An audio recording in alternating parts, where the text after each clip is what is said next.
Good morning, everybody. How we doing? All right, good. Am I just pushing the down button here? Yeah, okay. I'm already losing. I'm already behind because Jesse, who's behind me, has a way better presentation title. It includes zombies in the title. So I'm already playing from behind. I'm just playing for a tie here, just trying to get out alive at this point. And I'll try to learn next time to have a better title than this generic, boring one that really can work for any audience, which is why I picked it. All right, for any of you that know my general counsel, tell them that we showed you this slide. Okay, good.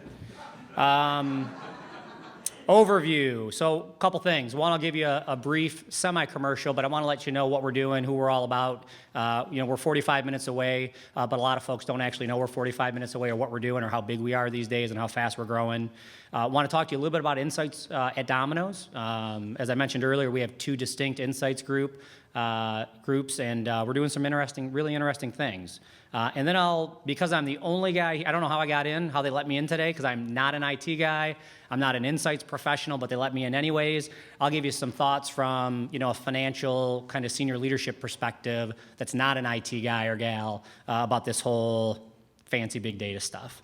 All right, so with that, just a little bit about Domino's, part of the commercial here. So we're almost 12,000 stores worldwide, and about 55% of those are outside the contiguous United States, about 45% inside.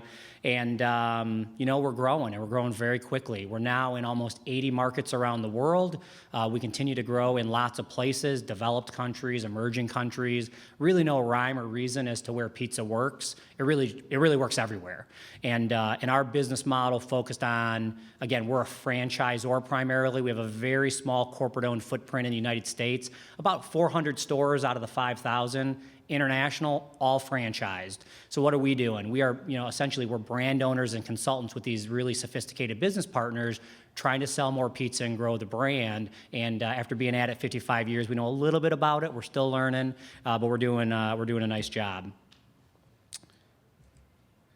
This is a busy slide, but this just shows you our same-store sales. So in the retail industry, if you're familiar at all, on a unit basis, the amount of sales you have versus last year, apples to apples, is really the key bellwether as far as how you're doing. And top left to right is a 20-year look in the U.S. On the bottom left to right is a 20-year look in international. And what you'll see in the U.S. at the top is, first of all, 16 out of 20 years with positive same-store sales. That's hard to do with a 55-year-old pizza brand. You can also see in 2006 to 2008, had a little bit of a hiccup. 3 of our 4 years we didn't have it. And this is when we hunkered down and we reinvented our domestic brand, which hopefully you've all seen the commercials. We spent about $1 billion over the last 5 years trying to feed them to you. So hopefully you've seen the commercials where we reinvented our pizza. We really tried to fix the product, which we did. Very big data intensive, very research intensive. Wanted to make sure we got it right. And then coming out of that 2009, you see that we have now 6 years in a row of like-for-like same-store sales increases every single year, and that's hard to do, particularly in, partly we were in a recession, et cetera. And this is something that not even Chipotle's done, Starbucks hasn't done this. Of any big brand of a national and global scale, we're the only ones that can do that. We're pretty proud of that. On the bottom, international, I've been back in home office finance for about a year. And the previous 5 years before that, I was the head of finance for our international division, trying to build the brand internationally. As you can see, great slide, no negatives, right? 20 plus years, 21 years of same-store sales growth, not a single negative quarter of sales declining over 20 years, so like 84 quarters or 85 quarters. So we are growing and have a ton of momentum. This is a look at we're growing mostly in international, right? We have about 5,000 stores in the U.S., but we're an older brand here, more mature brand. Do we have more to build here? Yes. Are we building them? Yes. But the real big unit opportunity is outside the United States. And what you can see here is, and I always love this slide because I say I started in international in 2009, and all this growth was because of a finance guy. It had nothing to do with the operators, the marketing people, all finance people. Well, at least we put the slide together. But we went from about 4,000 stores in 2009 to over 6,500 in the year we just reported a couple weeks ago. That's a 50% increase in 5 years. That's a lot, more than a 50% increase. That's a lot of stores. And the good news is, in many ways, we're just scratching the surface. In places like India, for example, we're opening up 3 stores a day on average right now in India. That's a lot of pizza. The good news is, warm bread, pretty much been around the whole world for a long time. People like it. All right, I'd be remiss if I didn't talk about technology, and then we'll get into insights in a second, but we really are a technology company. If you come out to US 23 and M14, for those of you that aren't from here, that's about 45 minutes west of here, you'll see a very nice office building built in the Frank Lloyd Wright style of architecture. It's a very nice building. Almost half of the employees in the home office are IT professionals. I'll say it again. For a pizza company in Ann Arbor, Michigan, half of the employees in the home office are IT professionals. I'm getting to know them, getting to speak their language a little bit. If a war breaks out inside of the building, you want to side with them. They have the numbers. But we're a technology company. And at the end of Q4 in 2014, more than half of our sales were taken digitally in the United States. That's really big. Again, we're the third largest, or so we're told, by order counts in the US behind Amazon and somebody else. Never heard of them. We're available on 95% of your smartphones. You want to order on a laptop, a desktop, a mobile phone, through your Ford Sync system if you have a Ford. We're in Detroit if you guys have a Ford, with apologies to my General Motors friends. You can order voice. We're the first retailer basically in the world that has a reliable voice ordering capability for the end consumer. We are investing significant amounts in IT, and again, we wouldn't be able to be where we're at without it. The good news now is our international partners around the world, they're at about 40% on average, and that includes some of the folks that have 0% digital penetration. We have just as much success and runway there as well. All right, that's the commercial. I appreciate your patience. Insights at Domino's. We're investing heavily in insights. Okay, yes, we're a pizza company. Yes, we're a franchise, global brand, all that fancy stuff. But more and more, we're a technology company, and more we're an insights company. First thing I think I mentioned earlier is we have two insights teams. So our IT group does not run insights. Okay, I'll say that again. Our IT group does not run insights. We have a marketing insights team that reports to our chief marketing officer and our president of US operations. Why? The biggest way we create value at Domino's Pizza is to have our franchisees sell more pizza and be profitable. So first and foremost, you fish where the fish are. That's where the biggest ROI is. I don't need to see a math problem. Yes, we should have an insights team, and we have a great one there. As that success got out and we continue to grow sales, everybody else around the leadership team table looks and says, hey, you know what? I want some insights. I don't know necessarily what that is all the time, but I want some insights, people, because I think I could maybe run my billion-dollar supply chain division better, or I'm responsible for putting in units in the US, store units. Where should I put those? I want some of that. So what I do is I oversee a group of professionals that basically act as an independent internal consulting group, essentially solving those problems that are non-marketing problems. Who's on that group? As I said earlier, I really don't care what degree you have. I care that you're curious. Many people said that today. I care that you work hard, and I care that you want to solve problems. Do you need to maybe know a little bit of programming? Yeah, but you don't need to be a programmer. Do you need to know some stats? Absolutely, but you don't have to have a stats degree. We're really looking for a complementary mix of professionals there, and that's really been successful for us so far. We have about 20 team members in total, and we're growing a little bit more on the marketing than the non-marketing side. But again, the ROI is there. We're continuing to look for great people, and we're hiring. I mentioned this, mix of statisticians, mathematicians, actuaries, engineers. I mean, again, it doesn't matter. I'm agnostic about your educational pedigree. I really want to know that, again, you're curious, you can solve problems, and you get along with people. And we're generating real value. We're continuing to invest significantly in IT. We made a strategic decision about 15 years ago to do something that a pizza company generally should not do, which is pretend like they're an IT company and develop their own internal point of sale system. Great idea. It went from a great idea to not necessarily executed perfectly. We had to kind of go fix that, right? We have franchisees that have to go pay for this, right? We have customers internally. And what do? We fixed it. It's a phenomenal system. It allows us to change marketing and change digital consumer-facing fronts for our consumers very quickly. Why? Well, because I have 250 IT professionals in my building. They're doing the work internally. Now, does that mean that we don't partner smart outside of our own four walls? Of course we do. But we basically have taken what I believe to be the hard and the long road, which is to develop the strategic capabilities internal if it's truly strategic, you want to do that internally because I think you can move faster. It's more efficient. You develop your own talent than necessarily having to rely on outside service providers. Okay. If we were having a beer later, you would totally bust me. I don't know what many of these things are. But in fairness to me, I told you I was the finance guy. You know, I'm the senior leadership. I have people that know exactly what these things do. That's why we hired them. We keep them employed. R, SQL, Tableau, Netezza. I do know that it's pronounced Netezza, so points for me. WebTrends, certainly on the marketing, the consumer marketing side. You know, we are investing in all of the cutting edge tools. We're spending lots of money. Vendors, please don't give me your business card outside the door. Give it to one of my guys instead. They're the ones that make the decisions. But we're cutting edge tools. And the good news for us is because we have this vertically integrated point of sale system, we have a massive, really rich and deep sandbox to play in. If you guys order from Domino's Pizza, I can tell. I can tell when you order it, where you live. We're a delivery company, so that's nice from a marketing perspective. I know how often you order it. I know when your wife orders it. I know if your kid stole your phone and your credit card and ordered it. We can figure all that stuff out, and why? We're vertically integrated. We own all the data. We own the point of sale system. We're doing all of that internally. So I want to run through a couple of these real quick just to give you a sense on what some of our folks, both on the marketing insights and then the business insight sides, are working on, kind of whet your appetite for some of the cool things we're doing. And boy, I hope this is pronounced Sarima model. Yeah, okay, good. Here's a question, predictive analytics. What are sales going to be?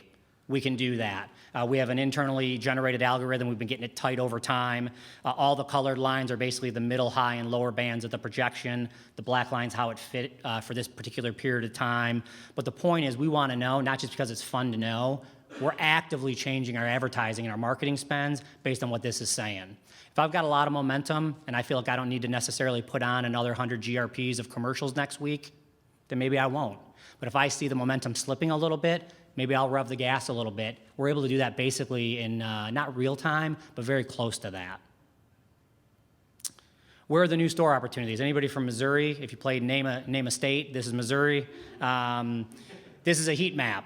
Again, internally generated. We're using regression methods, spatial analysis, visualization to bring it to life. Why? We want to help our store development people know what conversations to have with franchisees and pretend like it's 2015 and not 1997 anymore. We can do that now internally and really have a robust discussion internally, very much more efficient, very much can help us prioritize all good things.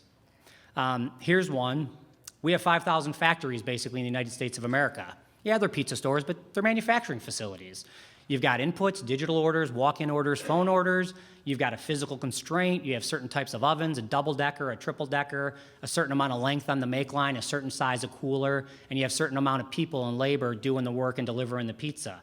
Guess what? In many ways, that's the same as a Ford, I said Ford earlier, a GM auto plant, right? It's the same thing. How do you manage the demand? How do you minimize any kind of bottlenecks? Why? Well, because we've been so successful lately, we are stressing our stores like we never have before. And as a cold-hearted finance guy, I don't want our service levels to slip. I want to make sure that we can do the things we need to do to be, the number one pizza delivery company in the U.S. and the world, which we are. This is a complicated one. I'll tell you basically what it is. Don't try to read it. My marketing folks didn't even want me to put this up here, so blur out the camera just a little bit. But what is driving the sales? So now we can predict it, but how much of it do we think was controllable factors? How much was our television commercials? How much was maybe our radio or our print or our banner ads? How much were things out of our control? How much do we think weather? Weather for us is good. Bad weather for us is good, as long as we still get our guys on the road. That's actually good for us. So basically, we're running these models, again, internally with our own insights folks, and we're really understanding, again, because we can flex what we're doing and how we're spending, our franchisees' marketing investment dollars. Again, we're a big e-commerce company. We're a legitimate e-commerce company. 50% of our sales in December were online, digital, both mobile and non-mobile. Classic A/B testing. So if you're a market research person or know one of the first things they do, let's do some A/B test. Let's maximize the amount of customers going through our online funnel. Let's make sure as many people can get to checkout and delivery as we can. And let's really take an analytical approach to figure out where are they falling out. Are they falling out where we tell them they needed to put in their address? Well, maybe we need to make that a little simpler. Were we able to get a 1% order lift because we made the order button green instead of red? We can test that, right? And we can do it in a big data fashion. For me, when you test, it's still a sample size of 30, which is what I learned in my undergrad. For the guys that work for me, they always laugh at me and say, how about we do every order in the United States for the last 4 years? Okay, we can do that too. They say that theirs is better, I believe them. But again, we're maximizing the throughput through our digital online channels, and these are real thorny, difficult, but fun challenges for us to go through. All right, last part of the deck. So finance guy, views of the world. At Domino's, we've largely tried to build the team what we believe, and I'll put it in quotes because not everyone will agree, we talk about it outside, is we're trying to do it the right way. And part of that means you take the long and the hard way and you figure out what's strategic and you figure out if you can do that internally so that you actually have that strategic capability inside your company. You're not beholden to a company in New York or Silicon Valley to get it done. Doesn't mean that we don't smart partner. We do smart partner, but we try to be real thoughtful about how we do that, what's insourced and what's outsourced. I mentioned this early. I really want passionate, curious problem solvers. Internally, we also want data manglers. I don't need people that have to have everything presented to them on a silver platter for them to do their fancy analytics and statistics. I need you to at least be able to roll up your sleeves a little bit because we're not a team of 500 or 200 yet. I think we may be one day. But I need you to be, a little bit, independent. Go get it a little bit, not have it handed to you. Diverse and complementary skill sets. It's not just about IT and stats for us. We involve operating people in the mix in both sizing up the problem, working on the problem, presenting the problem, poking holes in the problem. We also have finance people doing the same thing. If you put it off by itself with just the IT guys or just the analytics folks, you are not going to get the amount of value that you should on whatever you're spending. Invest in communications. This is going to come as a shock, and I can say this because by undergraduate degree, I was originally an accountant, so this applies. Not every single IT or analytics person can you trot out in front of your CEO or the board, and they're going to hit a grand slam. Sorry to break it to you. It doesn't mean you don't work with them. You try to get them better. But again, invest in the communications. It doesn't just mean Tableau. It means building the decks and really, again, partnering with those IT and analytics folks to make sure that you don't create all this value and get to the 3-yard line and then you fumble it away. You want to bring the story to life, and that involves more than just your IT and your analytics folks. Build the relationships before you need them. Again, it's not just about IT and analytics. You got to get out. You got to whet the appetite for some of these operators in your business. By the way, some are very anxious about big data. They're right? They've been doing it for 30 years. They're very successful. They got a lot of money. They don't necessarily want some whiz-bang analysis telling them what they think they already knew for the last 30 years. That's just a problem that we need to solve here, right? But attack it, build the relationships before you need them, and demystify insights by giving them little pieces, little vignettes of what success looks like. Because at some point, if they're the only one around the senior leadership table that's not opting in to use some of the insights capabilities, they will. They'll just be the last person. Last one. Don't do insights just because some guy wants you to, or gal wants you to do insights. Okay? Align your resources with your strategic plan. And if you have something very strategically important and they don't wanna or they don't get it, don't care. We're still gonna go engage those folks because if that's where the most value is, and we believe that from an insights perspective, we're gonna build those relationships and make sure we're spending our time where the most value is. So align it with your strategic plan. My HR people maybe put this up. Again, don't find me in the hallway for a job. I'm not the ones who actually hire them, but you can go to either of these if you'd like to work at a cool /out pizza technology and insights company. I am a Wayne State graduate. back a long time ago, so one of the reasons why I wanted to spend this beautiful day down in Detroit, it's been a while since I've been down here. Love what the university is doing, especially with all these new buildings. I didn't know all these new buildings were here, or this massive fitness center in the middle of campus, pretty cool. But I am a Warrior originally, so I'm very happy to be back here to speak at the Big Data Symposium, and hopefully you guys found this interesting. Thank you very much.